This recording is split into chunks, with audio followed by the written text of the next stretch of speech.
The first impression of the galactic court was its silence. Not the peaceful kind, but the watchful, predatory hush of creatures weighing a stranger's worth. Beneath the mirrored dome of their hall, light shimmered like liquid across walls of black stone veined with molten gold. 1,000 alien eyes turned toward the human who walked unhurried across the marble floor, his boots clicking with the measured rhythm of someone who had already calculated every step before taking it. General Nathan Hale of Earth, tall, broad-shouldered, hair cropped short, smile faint and polite, seemed at ease, as though he were arriving not at the throne world of a galactic empire, but at a small-town meeting hall back home. He carried no weapon, no armor. His uniform was crisp dark navy, the only decoration a simple silver pin, a star over an oak branch, the emblem of Earth's Defense Command.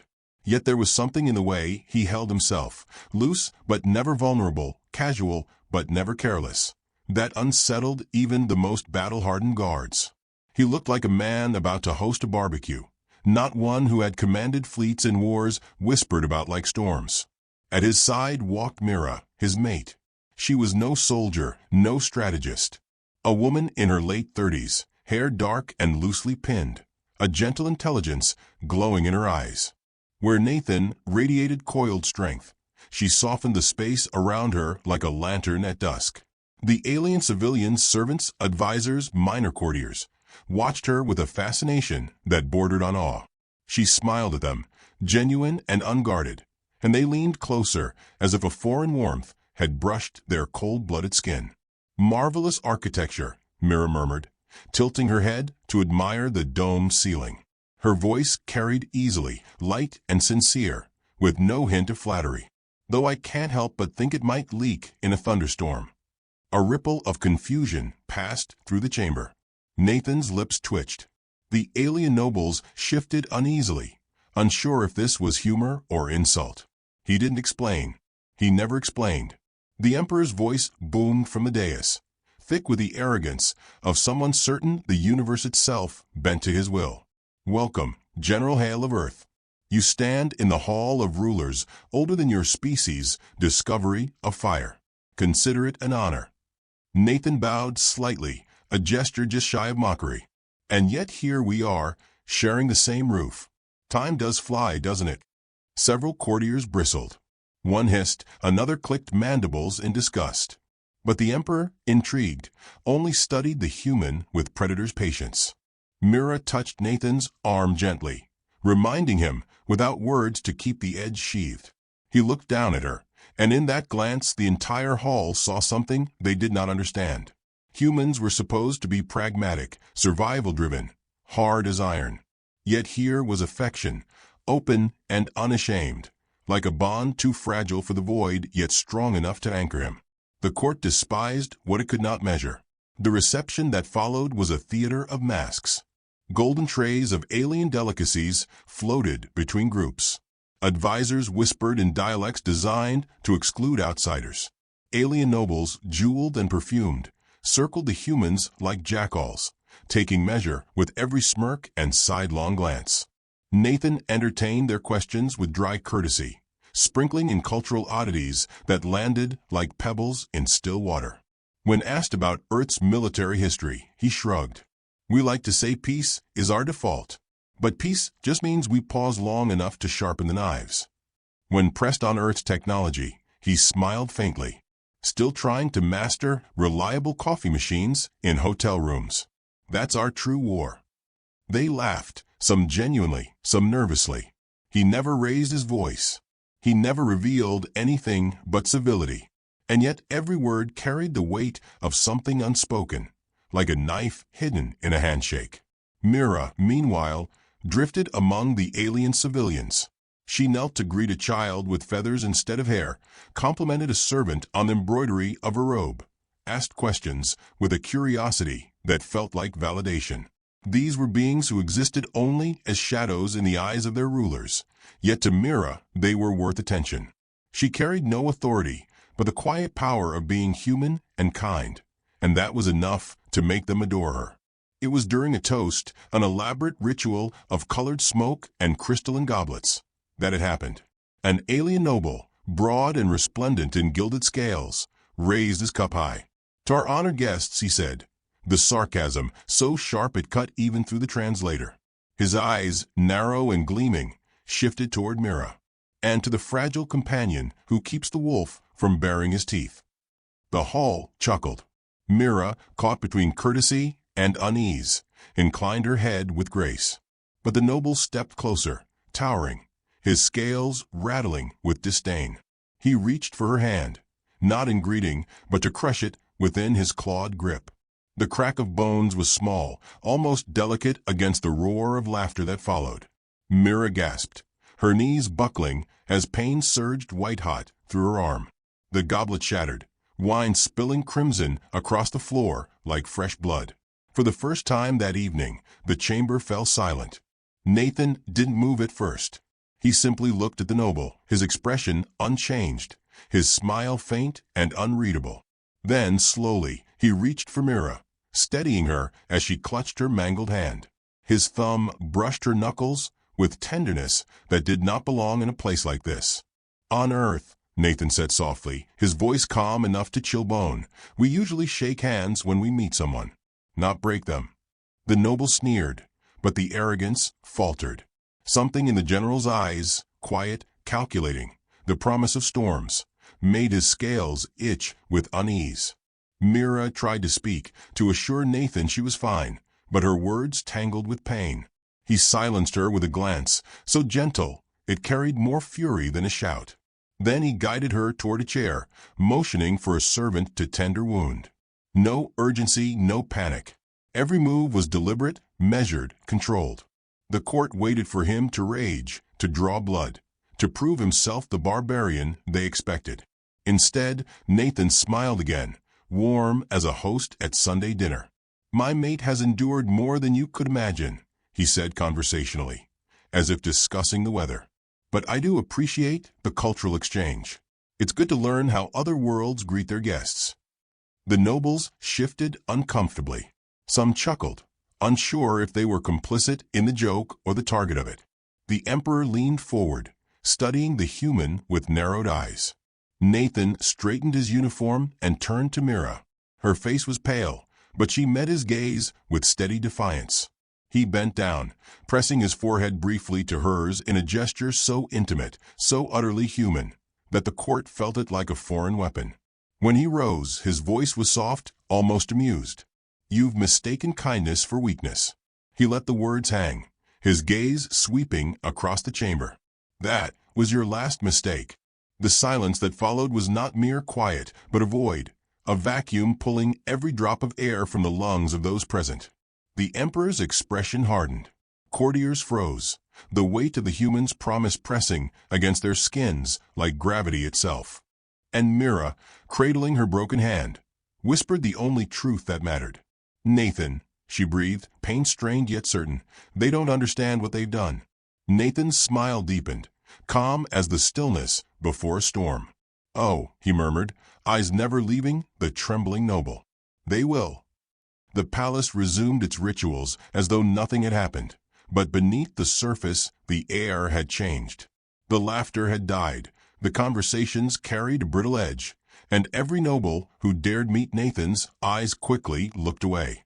Only the emperor seemed unshaken, though even he studied the human as one might a locked box whose contents could not be guessed. Myra's hand was bound in shimmering cloth by trembling servants, and though her face was pale, her expression carried no submission. She whispered thanks to the servant girl, touching her wrist in gratitude. The girl nearly wept at such acknowledgment. Nathan moved among the crowd with unhurried grace, as though the breaking of his mate's hand had been a trivial inconvenience. He accepted another glass of the empire's wine, swirling it with faint amusement.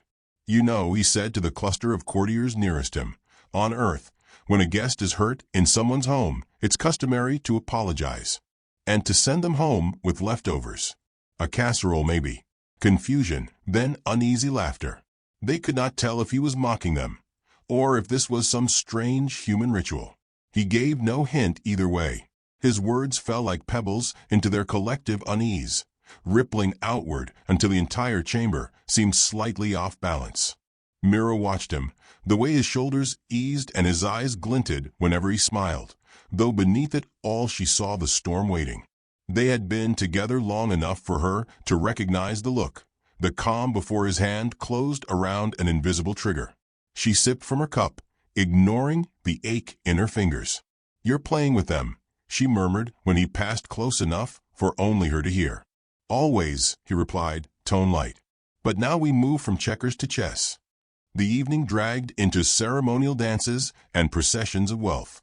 The emperor paraded his power like a peacock displaying feathers, oblivious to the quiet web Nathan spun with every step. Human operatives, dressed as attendants, servants, or musicians, were already in place.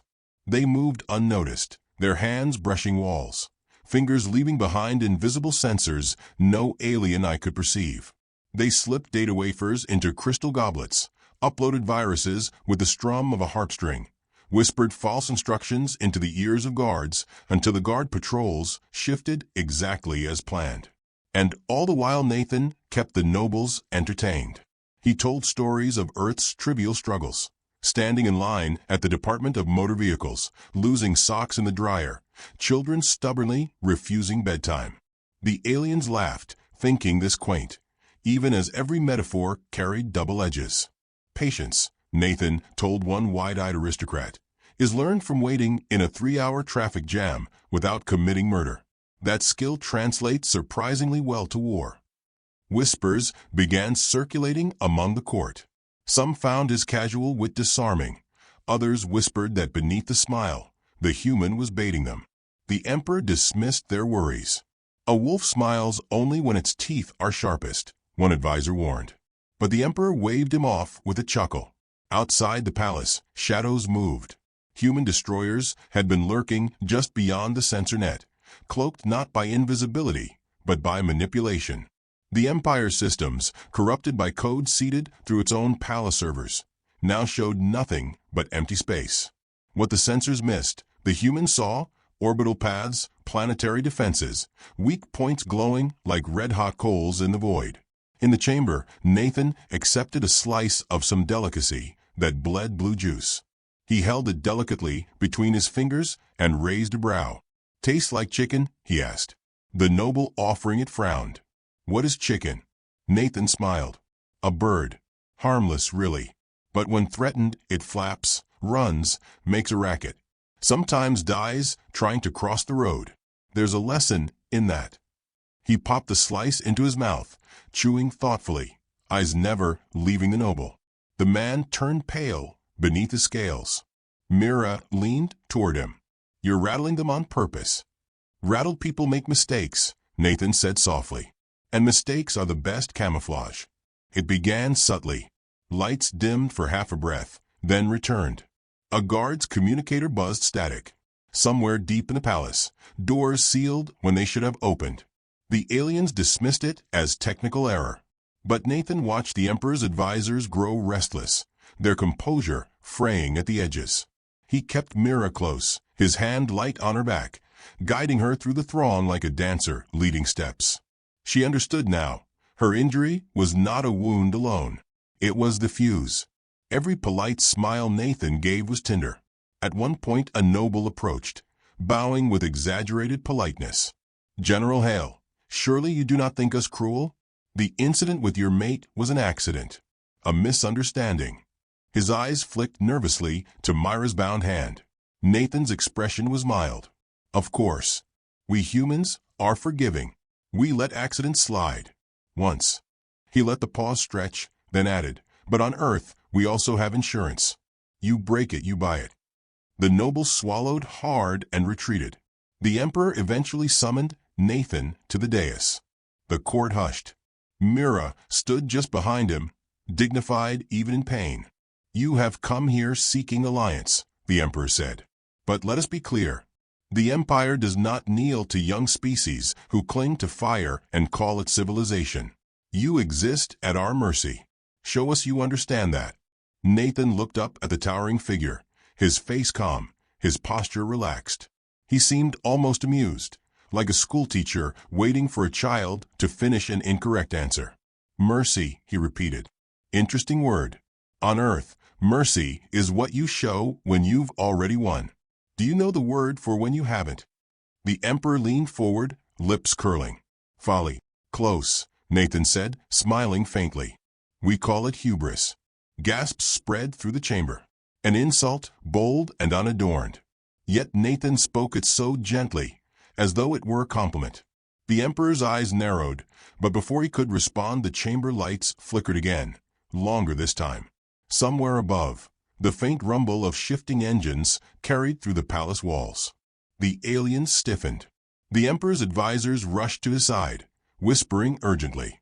Nathan turned to Mira, his expression as calm as ever. Timing's good. I told them 10 minutes. They're early. Her breath caught. They're here already? He didn't answer. Instead, he faced the emperor again, his voice smooth as silk. I do appreciate your hospitality. It's given me time to tidy a few things. You'll find your defense grid is experiencing technical issues. Your fleets as well. I'm sure it's nothing your engineers can't fix. Eventually. The emperor rose, fury flashing. You dare. Dare. Nathan interrupted, his tone still pleasant. On Earth, we teach our children something important. When someone hurts your family, you don't argue. You don't posture. You fix the problem. Permanently. Outside the palace, the sky burned red. One by one, massive human dreadnoughts decloaked, their hulls glinting like steel mountains against the void. They had not traveled here for negotiation. They had arrived for judgment. The nobles rushed to the windows, horror blanching their faces, as the planet's proudest fleet flared and blinked out under precision strikes.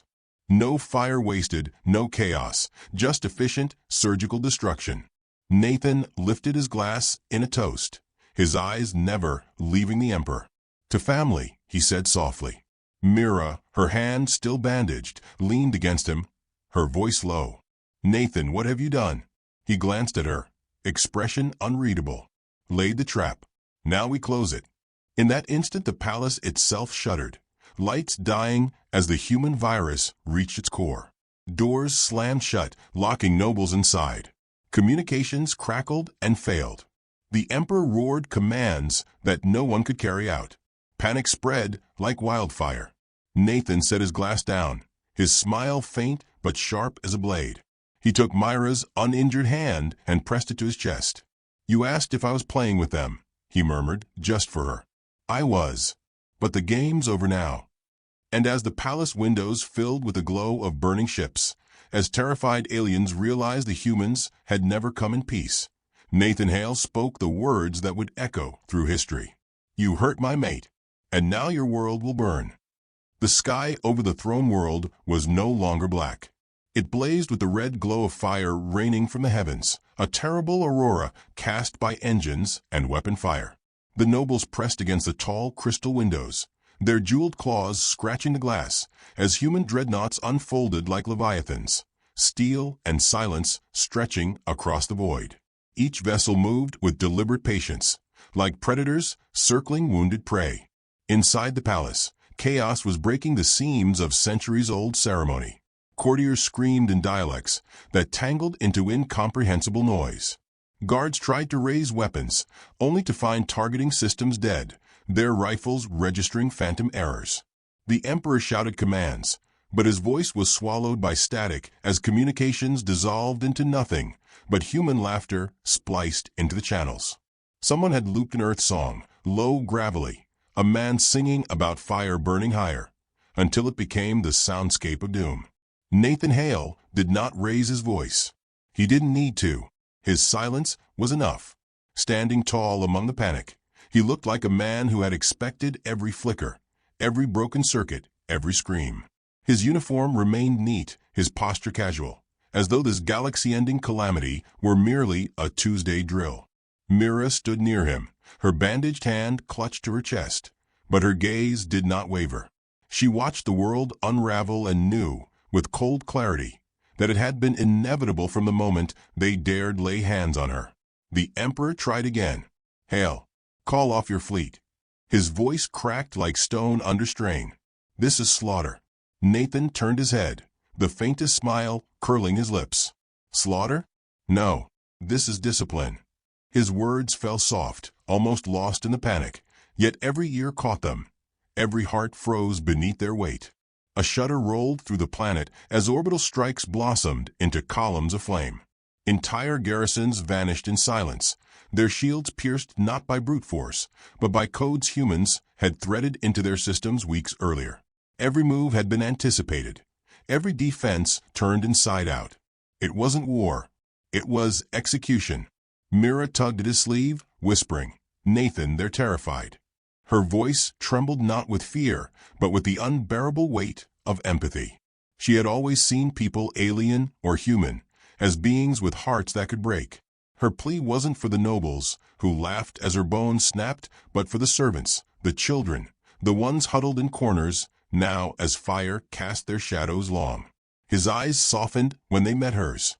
For a heartbeat, the storm within him wavered. He touched her cheek, thumb brushing away sweat born of pain. "I know," he murmured, so quiet only she could hear. "That's why we're surgical. That's why we burn the roots, not the shoots." A noble darted forward then, desperation making him bold. He fell to his knees before Nathan, scaled face slick with fear. "Please," he begged, his voice high and broken. "We did not know. It was one man, one act of cruelty. Don't punish the world for him." Nathan regarded him with eyes like iron cooled in shadow. "One act of cruelty," he repeated, as if tasting the words. "On Earth, we learned long ago, one act can burn cities. One act can ignite wars. One act, unanswered, teaches the world that cruelty is allowed." He leaned down, his voice cutting quieter. "We do not allow." The noble sobbed, clutching at his boots. Nathan stepped back, letting the man crumple. There was no anger in him, only a dreadful certainty. He had warned them. They had laughed. Now they learned. Above, human marines descended in drop pods, streaking fire across the sky. They landed not with fanfare, but with precision. Every squad already briefed on targets. Barracks, power stations, shield hubs. Each one fell silent within minutes. The Marines spoke in clipped humor over comms, jokes about barbecue sauce and traffic jams, woven into their reports of cleared zones. To alien ears overhearing the chatter, it sounded like madness. Soldiers joking as their boots crushed empires. To humans, it was ritual, laughter in the storm. Mira watched them through the windows, watched alien warships crumple like toys, watched cities flicker and vanish into smoke. Her chest ached with both horror and a terrible pride. These were her people, her husband's people, smiling predators who fought with charm on their tongues and fire in their veins. She whispered, half to herself, "This is what they never understood." Nathan heard her. His hand found hers, careful with her broken fingers. "They never wanted to understand," he said. "So we show them." The emperor still roared from his dais, though fewer courtiers dared stay near him. His crown glowed with the heat of his fury. "You will doom your species," he thundered. "The galaxy will unite against you." Nathan's smile returned, faint and unsettling. "The galaxy will remember," he corrected. "They'll remember that touching a single human mate, a single family, brings the fire of Earth itself. That's not doom. That's doctrine." Outside, another fleet warped in, smaller, but carrying banners of species long crushed beneath the Empire's heel. They had allied with humanity in secret, waiting for this very moment. Their ships were ragged, mismatched, but their cannons turned toward the Emperor's world with eagerness. For them, this was deliverance. Nathan inclined his head slightly, as if acknowledging the inevitability of justice. Mira saw it too. The hope mingled with fear in the eyes of these smaller races. They had suffered in silence, yet now, under human fire, they glimpsed something they had thought impossible, the Empire bleeding. She whispered, "You're not just burning them. You're showing everyone else they can stand." His lips curved in something that might have been pride. "Revolution needs sparks," he said. "They gave us one when they touched you." The palace shook again as the dreadnoughts realigned. Alien nobles shrieked, some trying to flee only to find doors sealed. Others fell to their knees, begging for mercy from humans they could not see. The chamber stank of fear, acrid and thick. Nathan stood amid it all like a pillar of calm. He reached for a communicator hidden in his sleeve, flicked it on with casual ease. "Phase 3, he said simply. The reply came in laughter and the crackle of fire. From orbit, beams of light swept not across cities, but around them, carving precise borders. They burned government halls, command centers, noble estates, but left marketplaces untouched, left hospitals glowing under shield domes provided by human tech. The message was clear. Humanity was not here for slaughter of the innocent. Humanity was here to erase those who had raised hands against them. The nobles screamed louder as their estates crumbled, their treasures vaporized. The civilians in the streets below, wide-eyed and trembling, watched as their oppressors burned while their own homes remained intact. Some wept in confusion. Some fell to their knees in gratitude to gods they had long abandoned. Mira clutched Nathan's sleeve again, whispering urgently, "You're making them choose. You're forcing the people to see the difference." "That's the point," he said softly. "Fear the Empire. Respect the humans. They'll remember which hand struck and which hand spared." The Emperor finally descended from his throne, his armor gleaming like molten gold. He towered over Nathan, voice shaking the chamber. "You think you can unmake an empire in a night?" Nathan met his gaze without flinching. "Empires are brutal things. Families are iron." They stared at each other, predator to predator, until the Emperor raised his blade. Myra's breath caught, but Nathan did not move. The blade hummed, ready to fall, when the doors at the far end of the hall exploded inward. Human Marines stormed the chamber, their armor black and scarred, visors glowing with the reflection of fire outside. They moved with terrifying calm, rifles steady, their boots striking the marble in perfect rhythm. One of them, tall and broad, paused to salute Nathan with 2 fingers before sweeping the chamber with his weapon. The nobles shrank back, their once mighty guards dropping weapons that no longer worked.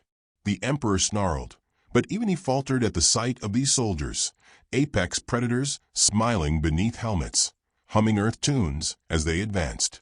Mira stepped closer to Nathan, her eyes wide. "They'll tear this place apart," she whispered. He leaned to her ear, voice low and certain. "That's what they wanted when they touched you. They wanted to see humanity unleashed. Now they will." The Marines fanned out, weapons raised but not firing. Their commander's voice echoed through the chamber. Targets acquired.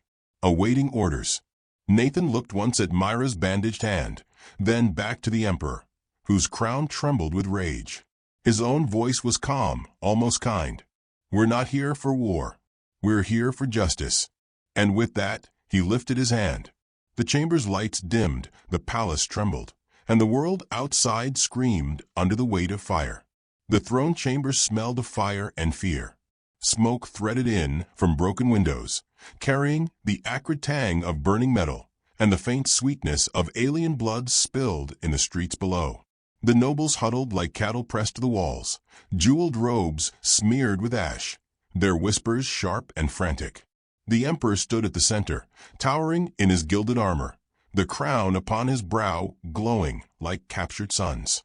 Before him stood Nathan Hale, calm as still water, Mira at his side with her bandaged hand trembling, but her gaze steady. Behind them, the human Marines waited in silence, weapons lowered but ready, every movement precise, their presence like the shadow of an avalanche. The Emperor's voice was iron. "You will not leave this hall alive." Nathan tilted his head, smiling faintly, as though amused by the line. "On Earth, we call that an opening bluff." His tone was light, but his eyes burned with a focus that cut deeper than any blade. The Emperor lifted his weapon, a massive halberd glowing with crackling energy. The floor trembled under its hum. He pointed it at Nathan, who did not flinch. "You dare bring fire to my world for a single woman?" Nathan's smile thinned. "Not for a single woman," he said quietly. "For mine." Myra's breath caught at the weight of the words. They were not loud, not shouted, but they carried more force than the dreadnoughts outside. The nobles shifted uneasily, sensing something they had never comprehended. The depth of human devotion, the truth that love was not weakness, but the engine of fury. The emperor lunged. The halberd swung in an arc, sparks tearing from the air as its edge screamed toward Nathan. But the human moved with a grace born not of strength, but of calculation. He stepped aside just enough, the blade missing him by a hair, embedding in the marble floor. The crack echoed like thunder. Nathan's hand brushed his sleeve, activating a field generator stolen from the Empire's own tech. Sparks danced as the halberd tried to wrench free. The Marines raised their weapons. Mira shouted, "No!" Her voice cut through the chamber, commanding where no soldier's bark could. The Marines froze, waiting. Nathan glanced at her, saw the plea in her eyes, not mercy for the Emperor, but a refusal to let this end in the same blind carnage she had witnessed outside. He nodded once, almost imperceptibly, then turned back to his enemy. The Emperor wrenched his weapon free, snarling. "You think restraint will save you?" Nathan's voice was calm. "No, it will damn you." And with those words, he lifted his hand. The palace walls shimmered as holoscreens blinked to life, filling the chamber with visions from across the planet. Nobles' estates crumbling into ash. War fleets unraveling under precision strikes. Citizens standing in the streets, staring upward as human dropships hovered not over them, but over the symbols of their oppressors. Hospitals untouched. Markets spared. Children shepherded to safety by soldiers who offered water and blankets instead of guns. The nobles gasped, some collapsing in disbelief. They had expected annihilation. Instead, they were watching their empire surgically dismantled, its power structures incinerated while its people lived. Nathan's voice carried through the chamber, low but steady. "This is not conquest. This is correction. You taught your people that cruelty is law. Today, we teach them another lesson. Cruelty has consequences." The Emperor roared and charged again, blade whistling. Nathan ducked aside, the halberd slicing through a holoscreen in a spray of sparks. The image flickered but returned, showing another fortress falling with precision strikes. Nathan straightened, his breathing steady, his calm unshaken. "You've built your world on fear," he said softly, circling as the Emperor snarled. "We build ours on family. You never understood the difference. That's why you've already lost." Myra's eyes glistened as she watched him, the man she loved standing unarmed against the most powerful ruler in the galaxy, armed only with certainty. She whispered, though no one heard but herself, "Show them, Nathan. Show them what it means." The Emperor swung again, his strikes wild now, fury eroding discipline. Each blow cracked the marble floor, sparks leaping like fireflies. Nathan moved with economy, never wasting motion. Every step predicted long before the blade fell. At last, the halberd embedded too deeply, stuck fast in fractured stone. The Emperor heaved, muscles straining, but the weapon would not yield. Nathan stepped forward, closing the space, his hand resting lightly on the shaft of the weapon. "You think power is in this," Nathan said, his voice quiet enough that the nobles strained to hear. "But power is in what you protect. You hurt mine. And now," he leaned close, eyes burning into the Emperor's. "Now you learn the final lesson." He pressed a sequence on his wrist device. The palace shook as charges planted by Marines earlier detonated, collapsing wings of the building. Not on civilians, not on the city, only on the barracks, the war council halls, the treasury vaults. The Empire's heart of tyranny was being reduced to rubble around them. The Emperor's eyes widened. For the first time, fear crept into his face. You would unmake the world." "No," Nathan said, his voice still calm. "We'll remake it."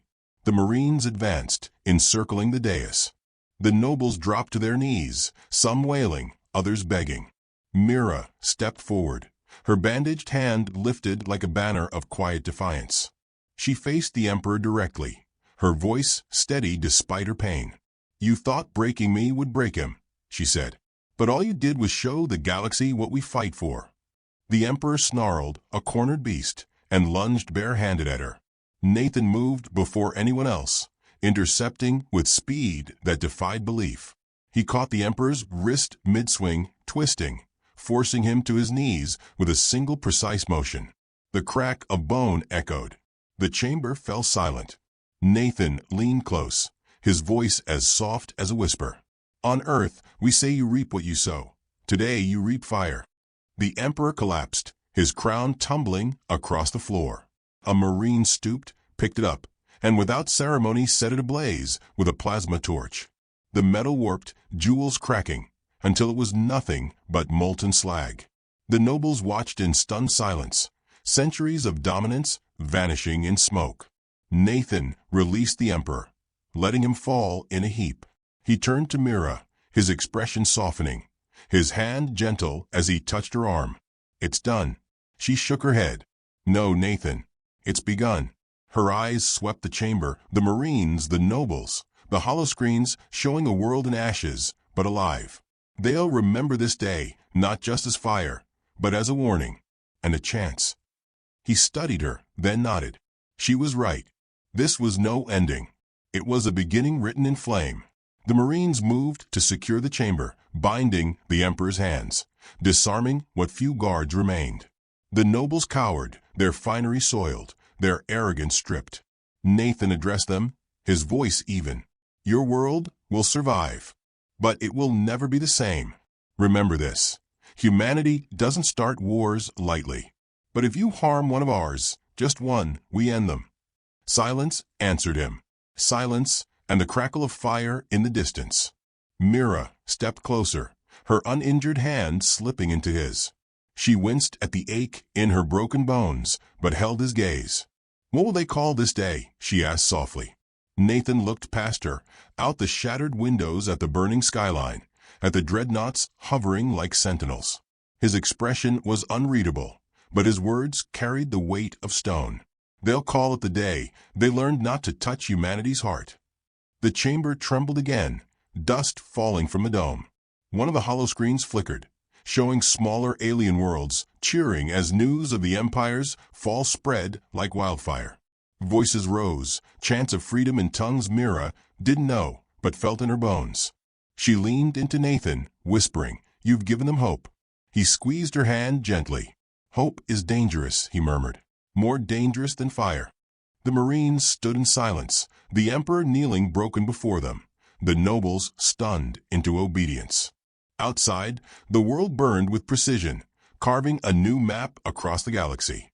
Nathan held Mira close, her head resting briefly against his chest, and for the first time that night his eyes closed. Just for a breath. When he opened them, they were sharp again, steel reflecting flame. He looked down at his mate, his voice soft but unyielding. They thought they hurt you, but what they really did. His gaze swept the ruins, the trembling nobles, the sky filled with fire. Was teach the galaxy what happens when you harm a human's love. The words hung heavy, a truth carved into the bones of the galaxy itself. And then, faint at first but rising, the sound of human voices carried over comms. A lullaby, sung by soldiers as they stood guard in alien streets, calming frightened children while cities smoldered. Mira closed her eyes, tears slipping free. Fire and song, hand in hand. Humanity, in all its contradiction, had arrived. Nathan's hand brushed her cheek once more, tender against the storm. Lesson delivered, he whispered. And outside, under the burning sky, the galaxy changed forever.